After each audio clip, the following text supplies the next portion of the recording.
Welcome back, Wild Family, to the Wild Hustle channel where we ride, we hustle, we repeat.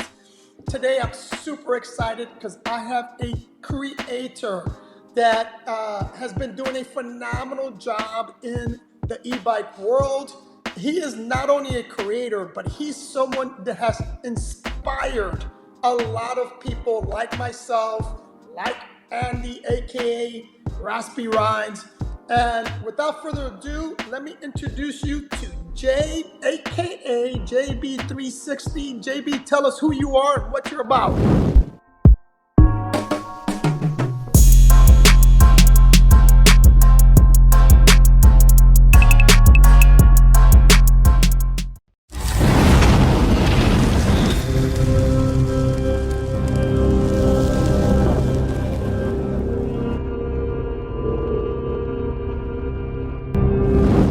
Thanks, Fernando. How's it going, guys? My name is JB.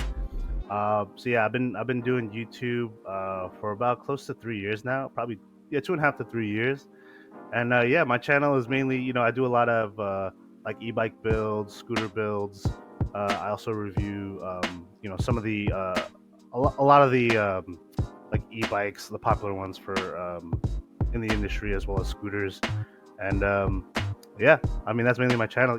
I try to share my build tutorials and a lot of some new models coming out into the industry and stuff like that. So glad to be on and glad to share my experience as well.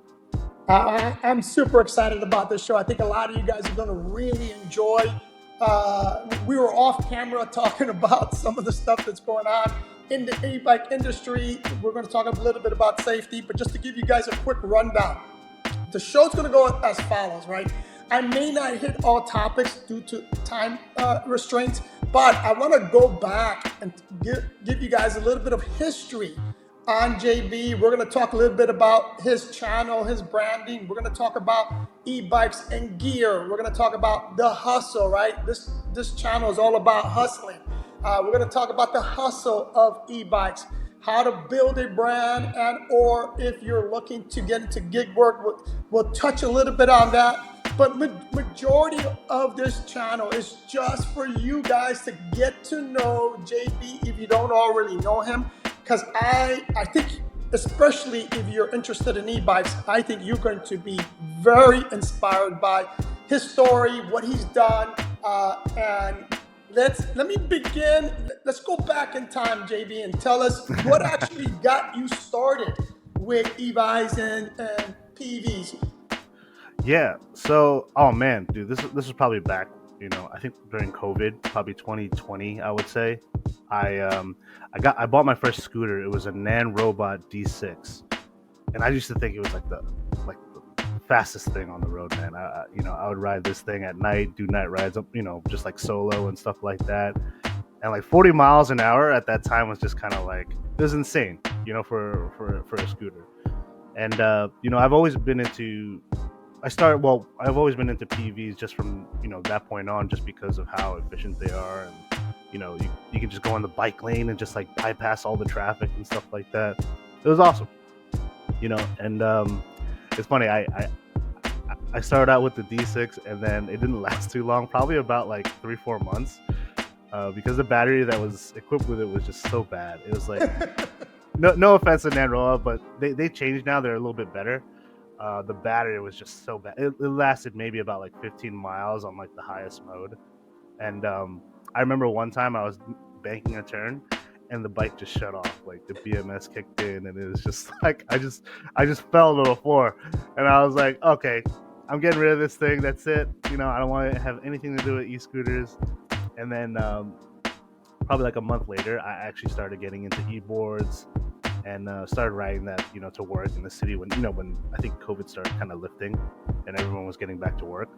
That was pretty much my daily commuter. I rode a Lycon TRX. I remember that in the city, like even in the rain, like just to commute to work. Because I hated the subway. I didn't want to get on the subway. I didn't want to have to deal with a lot of the homeless people there. I was just like, I'm gonna take my board, just go to work and stuff like that, charge it up, and then just go back home. What was the commute like? what was the distance between your home and work? Oh, dude, yeah, it's crazy. I tell people this a lot of times. It's about if it's by car, it takes about 2 hours to get to it. But with the e-bike, well, when I transitioned over to like e-bikes and PEVs and stuff like that, like probably like an hour and change maybe. Nice. Yeah, it's crazy the difference. Just from everyday commuting, you know, without having to wait for traffic, without having to wait for the subway. Because I don't know if you know, but like sometimes NYC subways are not on time, the buses are not on time, and you're just kind of just sitting there waiting. And I'm just like, no, I just want to go, man. Just go straight from point A to point B, and that's really it, And being that this is a channel where we always talk about, hustle, saving money, making money, can you estimate, and I know I'm throwing you a curveball here to do a little bit of math, but can you estimate how much money you saved by not commuting, the traditional way, either by bus, train, or even by car, on a, if just monthly basis? Right. I would say, oh man, at least per month, probably close to like $200 a month, $250 a month. That's substantial. I mean, that pays a bill. Oh yeah, it's a lot for sure. Because when you kind of factor in, especially where I'm at, I'm over in Staten Island, which is like the outer borough of New York City. For those that don't know, and the only way to get to Manhattan is by boat. So you actually have to. I would take my e-bike or my e-board or whatever onto the boat and then just dock off in Manhattan, and it's a trek from there. So it definitely saved a lot of money, and then not paying tolls and stuff like that. The tunnels, the bridges, and buying like a monthly like bus card and stuff like that. It really adds up, especially if you're commuting the traditional way, I would say. Yeah, I remember. I mean, it's been a minute since I've been to New York, and back in the day, I used to go there to work a lot, and I would fly into LaGuardia, rent a car, and then go into the city. And yeah, if I remember correctly, the toll alone was like $11. Yeah. Right? Yeah, that's very accurate. Yes. Yeah, dude, crazy. Could you imagine that on a daily basis? If you 5 days a week, I mean that alone adds up, man. That's a lot of money, and you're 100% correct when you said it takes forever in a car. Holy smokes, to go a 1 block radius in a car in Manhattan.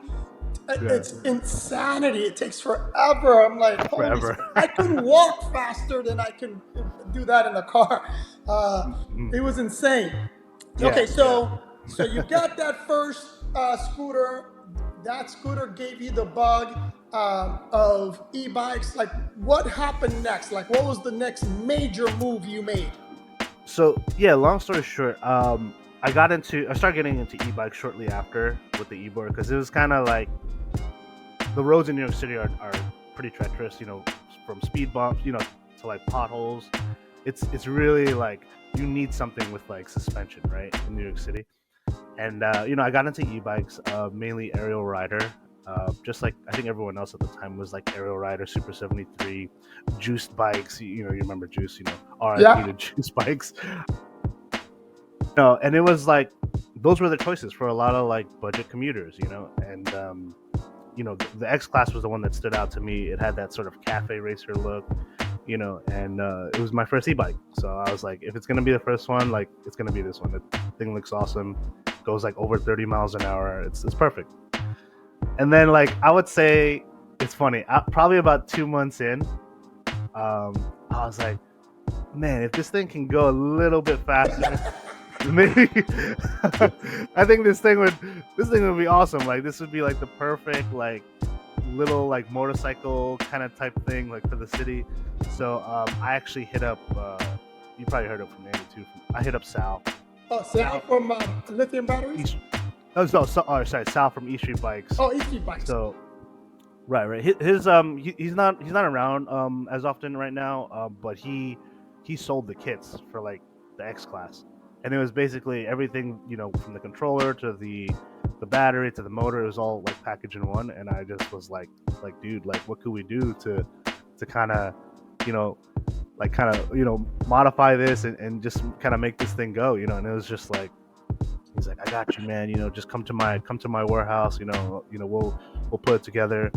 And I think from when we started putting the X Class together with the kit, like I wanted to know exactly like each step, you know, and like the details, you know, the wiring and stuff like that. So I was just, while we were putting together, I'd just be kind of observing, taking notes and stuff like that, taking like mental pictures and whatnot. And like, it's, I would say for anybody out there that's looking to get into building, definitely learn your bike from the inside out, you know, just from how things work, how things connect and stuff like that. Because it definitely helped me in kind of, I guess, like igniting that like love for like building e-bikes and like building scooters and stuff like that. So it's definitely, I would attribute that to, you know, the X Class for sure. Like the first build that me and Sal put together, and it was just like, I was like, damn, this is awesome, man. It's just like, you know, not having to like deal with like, for instance, like gas or something like that. Like it's pretty straightforward, you know, with the motor controller and stuff like that. It's great, you know, and there's aftermarket parts for it. So I think that just kind of brought me to YouTube, where after we had modified the X Class, I was like, all right, I want to share my build with the world. You know, I want to, you know, see what people think about it. So I just posted it on YouTube, and like, honestly, the rest was history, bro. Well, I'm glad you brought that up, because that leads me to that, because I was going to ask you that question. At what point did you decide, hey, first of all, that build and that got you hooked on, hey, this is I like, this is cool as shit. First of all, before we even go there, you know, tell us a little bit about your background. Do you have any mechanical engineering background? No, actually, I don't. I honestly, I grew up like building PCs, you know, like, you know, back in the day and stuff like that. And you know, so some of it kind of translated over, you know, just in terms of like, you know, wiring and kind of like, you know, motherboards and stuff like that. But honestly, it was just Sal just kind of like showing me the ropes and being like, hey, you know, you can do this with that. Like, it was almost like the possibilities were endless. You know, you can go anywhere with these bikes, just as long as you have the main connections like working. Like, you can almost do anything. Yeah, that's pretty cool, because I don't have an engineering background. You know, my past life, I was in government work, so there was nothing handy. Like, I don't have a handy a man background either. But like you, I have a passion for these bikes. And like you, I took my first e-bike. I took it apart to see how it worked, because unfortunately, even though e-bikes are popular, very few bike shops will even touch them. So I had to learn how to do my own maintenance, how to bleed my own brakes, how to do a lot of stuff, only because I didn't have an option of where to take it for someone to look at it, fix it, and upgrade it, etc. So I'm in the same boat. I mean, I just had a passion for it, and I'm like, thank God for YouTube University, because that has, you know, I have a bachelor's degree from YouTube University on e-bikes now. So that part is cool. But going back to the question that I was about to ask before I deviated, and the question is, what was that aha moment that you said, hey, let me put this on YouTube? You know, why, you know, walk us through that. Yeah, so well, the first video I uploaded on YouTube, it was super like the editing was kind of raw, you know. It wasn't really like, audio was shitty. It was just it was bad, you know, but it was funny. It really showed the capability of the bike. And you know, I think after that I was like, like, okay, people like it a lot. Like, now let's see if we push the envelope, you know. Let's put a bigger controller in. Let's swap the cells out. And it was kind of like, I wanted to really kind of build this thing out to see like to maximize the, you know, the possibilities with it. And it brought me to that video where I titled it, I remember it was like the fastest X Class in the world. And this thing, man, we had an unlocked Sabaton controller. I think we had Molly cells at the time. They were pretty new, a Molly cell pack, and this thing just went like 70 miles an hour. And dude, that thing, like, just not to whatever, like boast about it, but it was like it blew up. The video blew up. Like, people were like, "What the hell is this thing?" Like, it's nothing like anything on the internet, Right. And it was just, from that point on, it was just like, oh my gosh, like, we really like create content with this thing. Like, it's literally a death trap. It's going like 70 miles an hour on, like, on almost like bike brakes, So it was definitely, for sure, like, it got me into it, and I was like, okay, I want to start making content. I want to start kind of like showing the world what these bikes can do. And even also coming from here in the city, there's just so many like talented builders, like crazy builds and stuff like that. And then especially with New York City, there's a bunch of like e-bike groups as well that just ride, all year round. So I kind of wanted to document some of that, include that in some of my content, because it's just, yeah, man, it's a crazy world out here when it comes to PEVs. It is.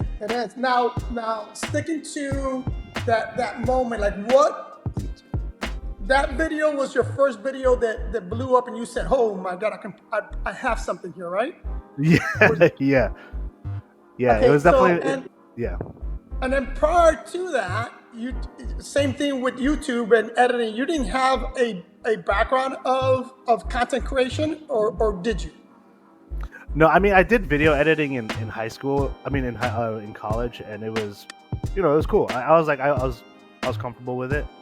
And then, I was like, oh, maybe I can kind of like utilize those skills in like a creative way. So that's, I kind of relearned all the programs, from like After Effects to Premiere Pro, Final Cut, and just like kind of like reversing myself with it again, like, getting familiar. And yeah, it's kind of translated to some of my channel. It's gotten a lot easier to edit and stuff like that. So yeah, I'm not using Movie Maker, but shout out to the people that do use Movie Maker, because it's a good program. But it'll always be like Final Cut and Premiere Pro, in terms of video editing. A lot of people use Final Cut, Premiere Pro. My team uses that. Now, me personally, I don't, because I'm not as talented when it comes to editing. I use CapCut because it's just so easy for me. CapCut is good. Yep. Yep. It's just so, for me, it's just super easy. But my team uses Premiere Pro, and I personally think it is a better editing application than CapCut. But when you're not as skilled as I am, you take what you can get, and whatever, it's easy and it works out. But yeah, going back to the actual channel now, I'm assuming during this whole process, you have a regular job, you're trying to do this now as a little bit of a side hustle. Tell me, at what point did you say, okay, now for sure I can now start focusing like on branding, on trying to, and I don't know if you do this full time or not, but at what point did you say, okay, yeah, this could be a good side hustle? Oh yeah, I would say, YouTube, even just from any format, if you're getting into, content creation, I think it's a great side hustle because, well, for me, like when I started doing YouTube, and then I started, doing the builds and stuff like that, the companies, started reaching out, and, they wanted to partner, collaborate. And, I think from that point on, because it was like, oh, we'll pay you to do a review, or, we'll send you a free bike to do a review for us. And then it was just kind of like, okay, after, I do the review, make a video about the bike and stuff like that, I could share these, or I can, flip these and then like sell it to people that, can really use, these e-bikes. And it became sort of like this alternate side hustle, right? Because for me, like my situation, especially at home, we don't have a lot of room. My garage is like full of just like parts and stuff like like that. And my wife just hates it. She's like, "Oh my gosh!" She's like, "Another bike, blah blah blah." You know, it's just like I have nowhere to put this stuff. So it's funny. I started selling a lot of the stuff on Marketplace, and it's weird now. I have like a small community on Marketplace. It's crazy. Like people will ask, like, "Oh, like when's the newest bikes coming out?" This and that, and it's just like, you know, people use this stuff, especially some of the delivery drivers, and you know, a lot of the like people that go camping with the families and stuff like that. They want these type of e-bikes, and you know, the scooters, you know, very popular amongst the community as well. So I mean, it just becomes sort of like a a consistent flow of you know of income in that sense. So from like a hustle perspective, I think it's definitely helped me in that in that area. Yeah, that's freaking phenomenal because again, this channel is all about the hustle, right? And I tell people there's so many different ways to make money with an e-bike. You have content creation, you have gig work, you talked about deliveries, the aftermarket in terms of sales with these e-bikes. Sorry for this brief interruption, but if you are enjoying this interview, do me a big favor and hit the like button. Comment below, tell me where you're watching from, and subscribe if you haven't subscribed. And lastly, do me a big favor and watch this short video from our sponsor.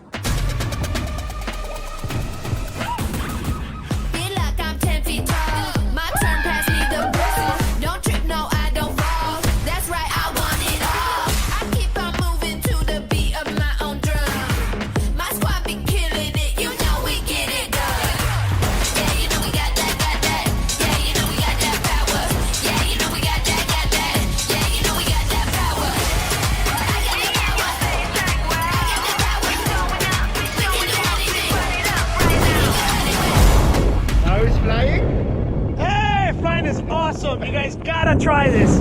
But give us one smart side hustle that a lot of people overlook when it comes to relate, and it could be any aspect of it, like any any like web, right? Because I tell people all the time, you can start with one thing and that can spread to many different things. Yeah. I mean, I would say, you know, just see where your passion is. You know, a lot of times, like, I didn't think I would, you know, get into e-bikes as much as I did, but, you know, because of like how the industry has blown up and stuff like that, it's just kind of like there's so many avenues you could take. And you know, with this, the thing with this particular industry too, it's super niche, you know, and I think the public is not too aware of, you know, just like how like profitable this business could be. You know, if you look at like China and stuff like that, you know, like their EV business is like blowing up over there. You know, it's just, I think when it comes to like electric, it's something that's, it's gonna be here for years to come. You know, and it's only gonna get bigger. You know, whether you're doing deliveries is also a big thing. You know, especially in some of the big market cities and stuff like that. You know, you can make a lot of money, especially if you have a long range bike. Yep. You know, because compared to the people that do driving deliveries, you have to pay for maintenance, you got to pay for gas and stuff like that.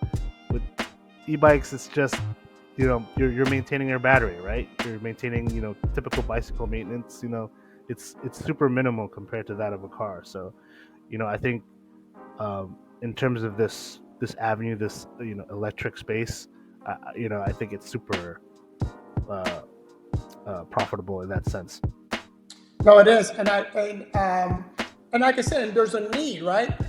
I'm gonna throw this out to the universe because I really, in South Florida, it's really needed, and one area that I think it's overlooked, and that's in the maintenance side of it.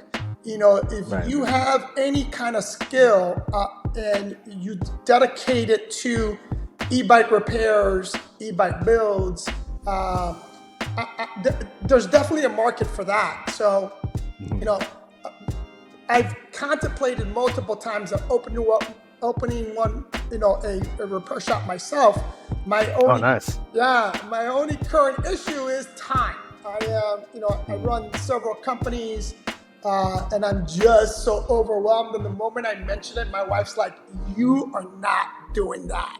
You need to start to scale back." But that's one of the things that I'm aggressively looking at. And I'm gonna throw this out there. If you are in the South Florida area and you want to team up with me in opening up a shop, I'll be more than happy to fund it. I just need somebody to have the dedication and passion that I have to help it function. Run. Because the day-to-day operation, I just can't do. I mean, like I said, I run three companies. One is back here, and then this is the other one down here.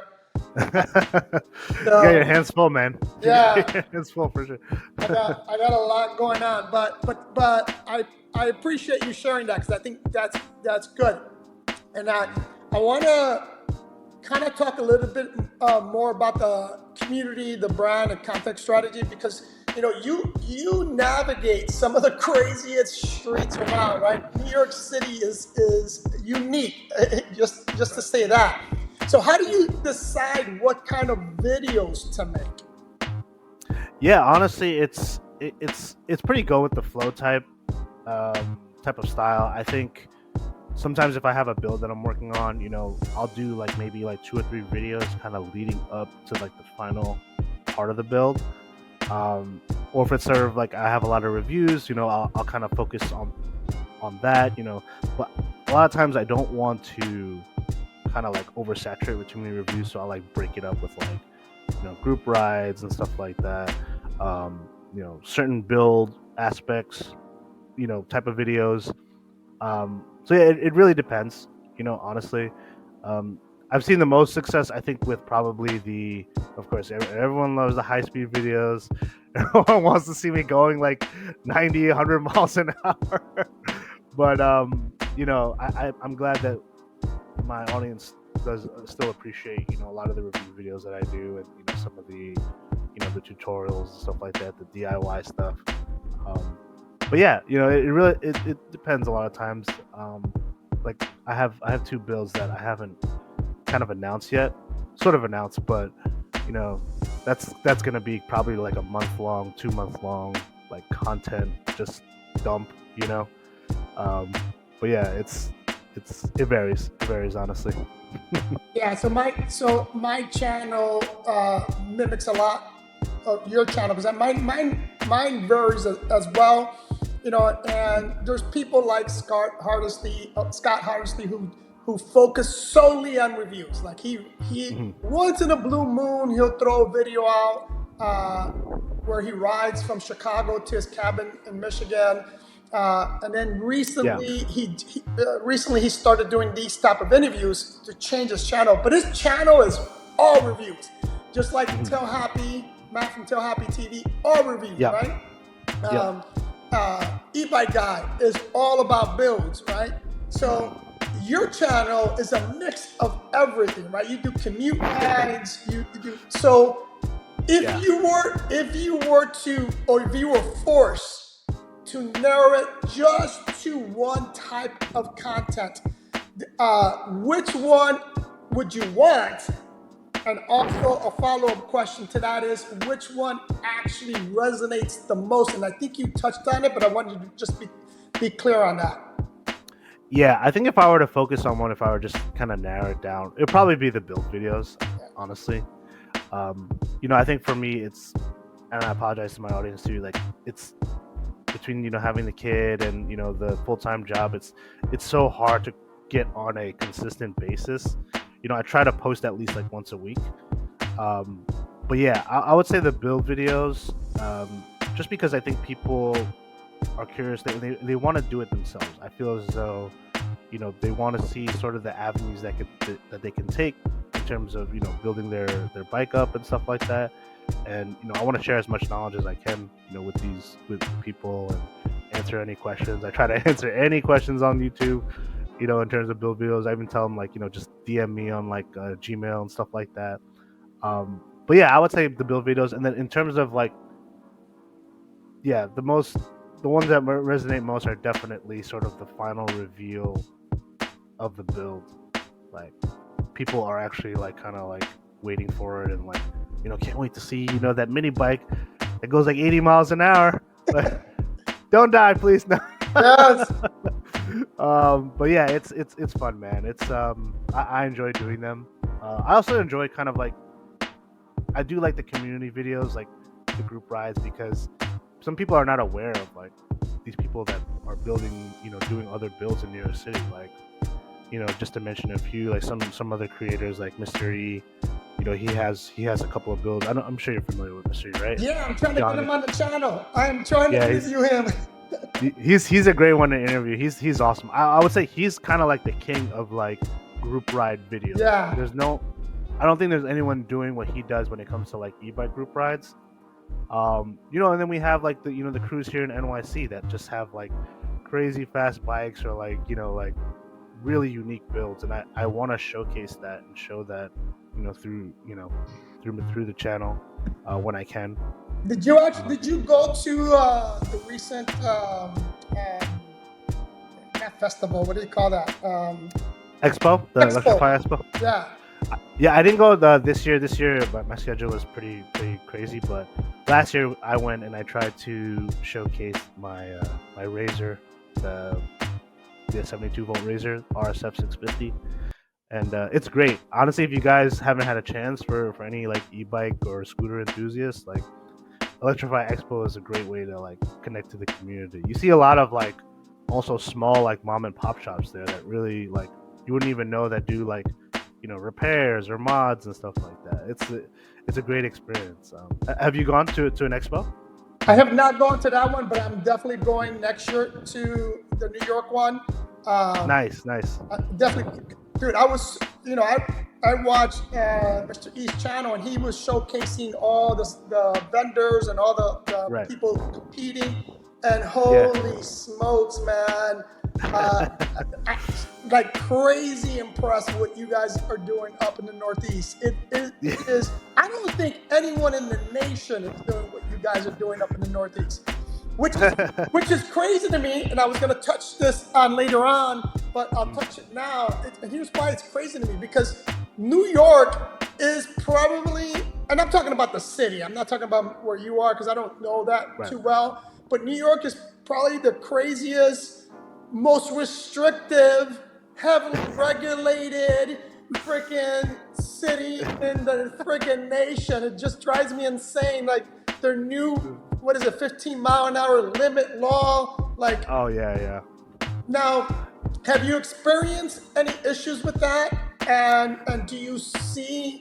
Because and the reason I'm mentioning that is because there's a lot of places I've been to and I visited that, like for example, LA. LA has a lot of regulations related to e-bikes, but none of it is enforced. I mean, right. You can blow by an LAPD cop on a Ciron and he won't even bat an eye, right? Right. So is New York?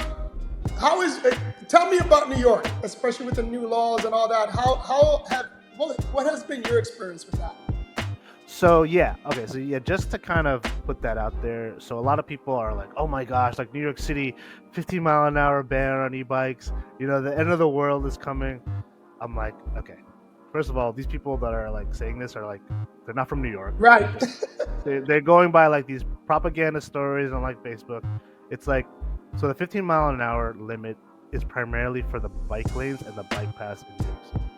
So it doesn't apply, like for instance, if you're riding on a local road with like other cars, then it's the regular speed limit, whether it be 25, 30 or whatever like that.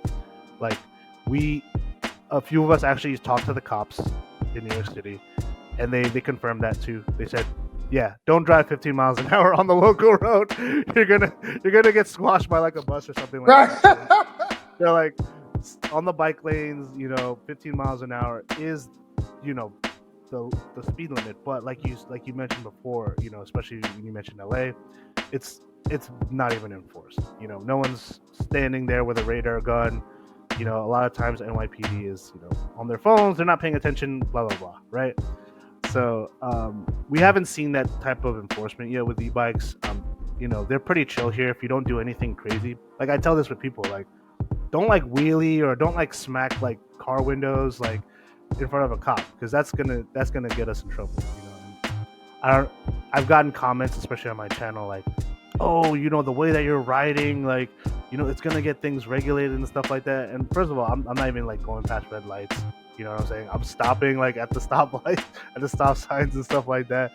I think they're like they're kind of looking at it from like a speed perspective, but like honestly, I'm keeping up with cars. A lot of times, I'm not going like 80, 90 miles an hour on like local roads. So, I think in terms of going back to regulation, it's not really enforced here.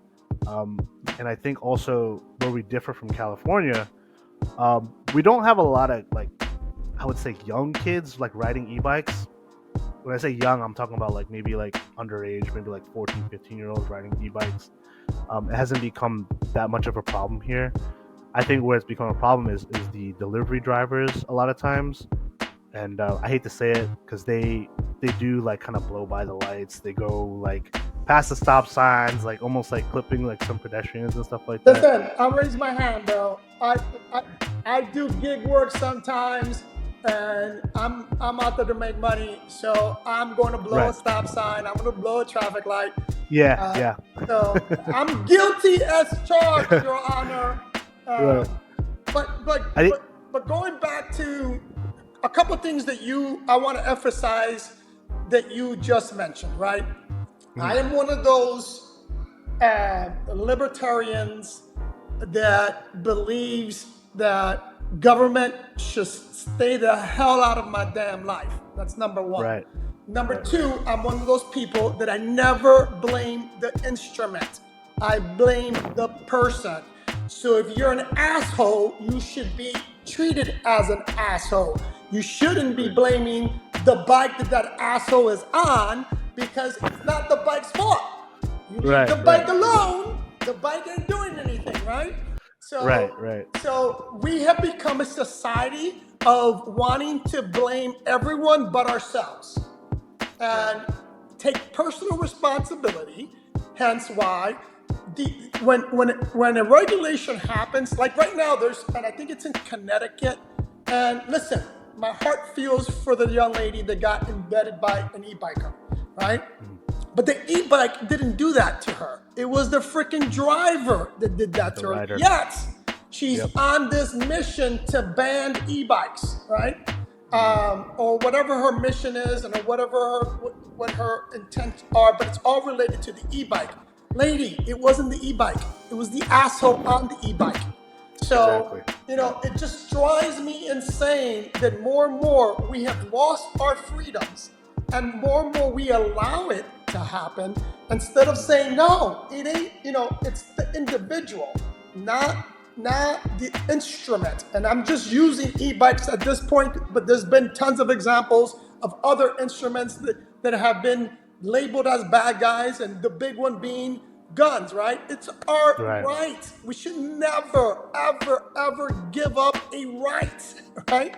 So regardless of how dangerous they are, the instruments, whatever it is, will never harm you unless some asshole takes it and uses it, right? So, anyways, let me get off my high horse because that just drives me insane. Let's go back to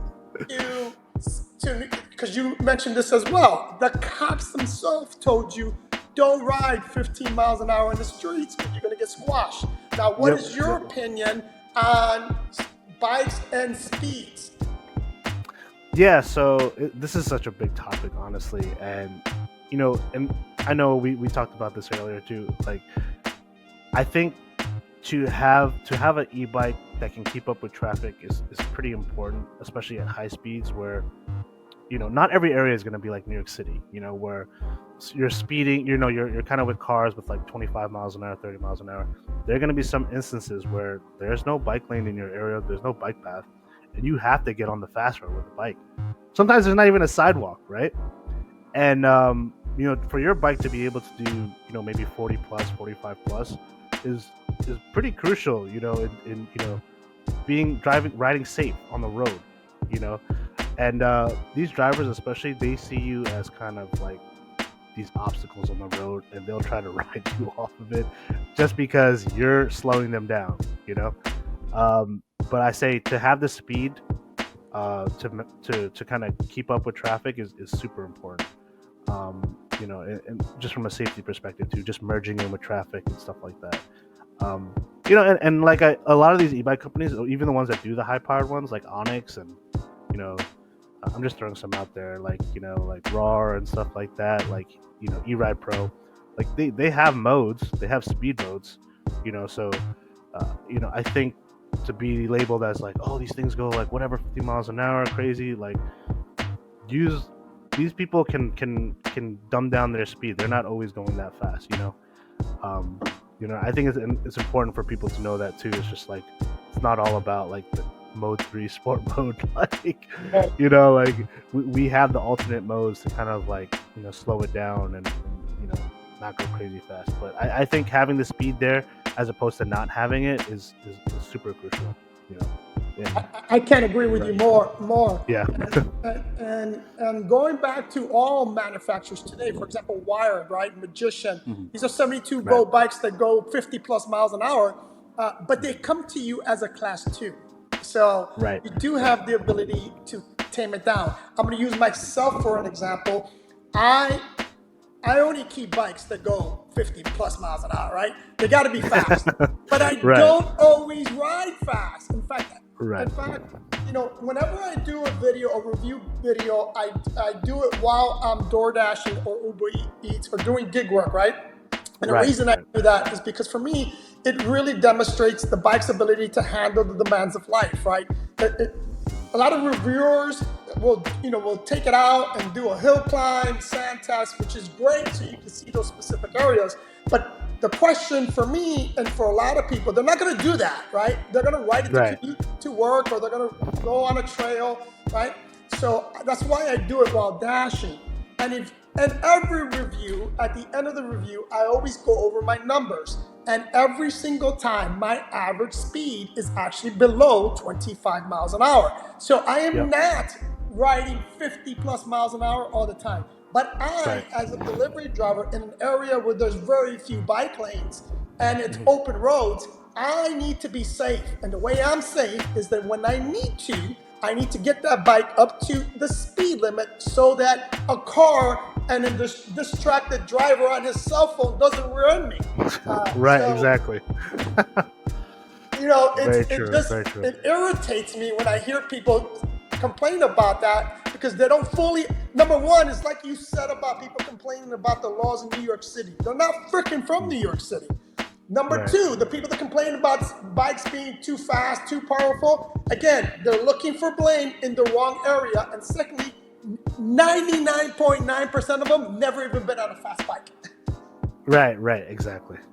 So, it's like from the outside looking in, you know, they want to judge because of, you know, and I blame a lot of times the news, you know, they kind of do this sort of fear mongering tactic. Exactly. Where it's like, e-bikes are bad.